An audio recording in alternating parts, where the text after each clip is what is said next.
Hello, Lynx Players community. Jeffrey Cranford back with you for part 2. Why Lynx? Why Lynx? Why Lynx Players? Why am I involved? Maybe the Lord's calling me to start a fellowship. Why would I do that? Last week we looked at, there is a God. There is a God that creates with such specificity, such intentionality, such design. It went as far as to say that he chose, Jeremiah, even before he was in the womb, to be a light to these nations. He was appointed him, and now we get to the person of Jesus. And so the second stage, there is a God, and then secondly, what do we learn about Jesus? Well, in John 1, it's John's take on a reformation, and then this is going to involve us because it's going to be involving Jesus. You learn your destiny, you find your destiny in following Jesus. Well, some of you say, that seems obvious. Well, if you're a believer, it is. If you've been following Jesus for years, it has been. But I find many just go to church, and some even question, they've gone to church, I hope there's a God, I hope.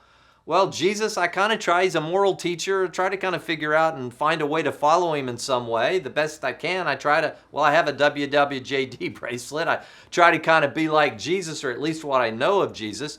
But let's take a next step. Involvement in mission, which is what Lynx is, involvement in mission is really following Jesus. But how do we get from there is a God to Jesus? Well, Jesus was the fulfillment of everything, God had designed. He had perfect intentionality in Jesus. All the prophets had seen it. Jesus on the road to Emmaus tries to convince the guy, see, look, the prophets had all been looking for me to be here, and Jesus then fulfilled everything. I came to fulfill it all for not only healings in Isaiah 35, but all the way, to the very end, which was to be the Lamb of God slain, even Bible says, before the foundations of the world. In other words, God had exacting purpose for Jesus. He had exacting purpose for creation and now for Jesus. Now listen to what the Gospel of John says. John chapter 1 says this, in the beginning, just like in Genesis 1:1. Now John uses that same language. In the beginning was the Word, and the Word was with God, and the Word was God, and He was in the beginning with God. All things came into being by Him, and apart from Him, nothing came into being that has come into being. In Him was life, and the life was the light of men.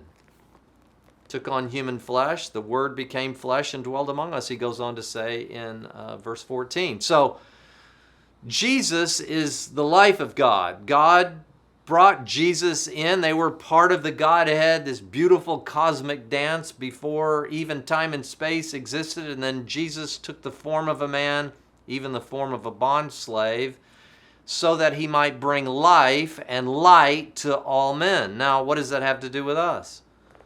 Well, why start a Lynx Fellowship? Because we want to take on the same task that Jesus took. If the life was in Jesus, and Jesus is now living in me as a born-again person, as someone who now has the Spirit of God dwelling in them, I am called to be what Jesus was called to be.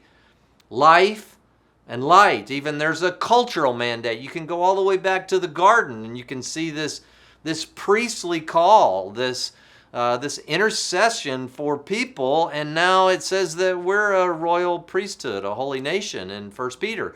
So we have to understand that first, God was very specific in design.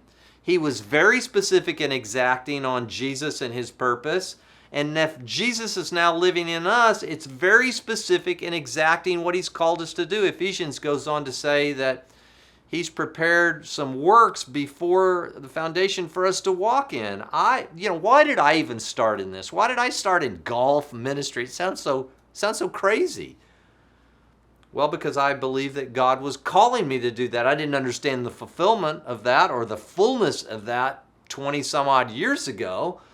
But I knew that God was speaking to me and that there were very specific things for me to walk into. Not just, I'll try to be a little bit like Jesus as I'm able.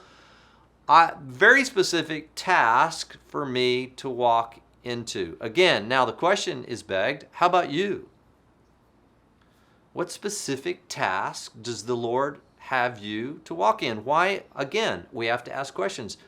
Sometimes we call it unintentional preparation. Why am I here?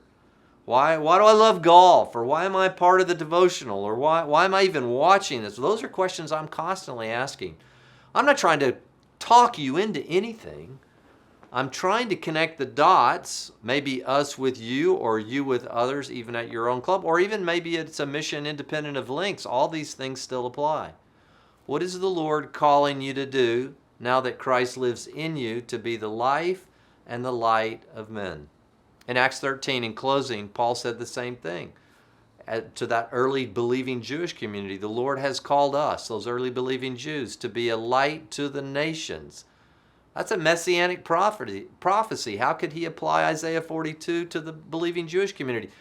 Because the fulfillment of Isaiah 52, Jesus was living in them, and now they became the light, and just exactly what Jesus told us to do. You don't put a light under a bushel. You put it up so everybody can see it. Are you doing that at your own golf community or your golf club?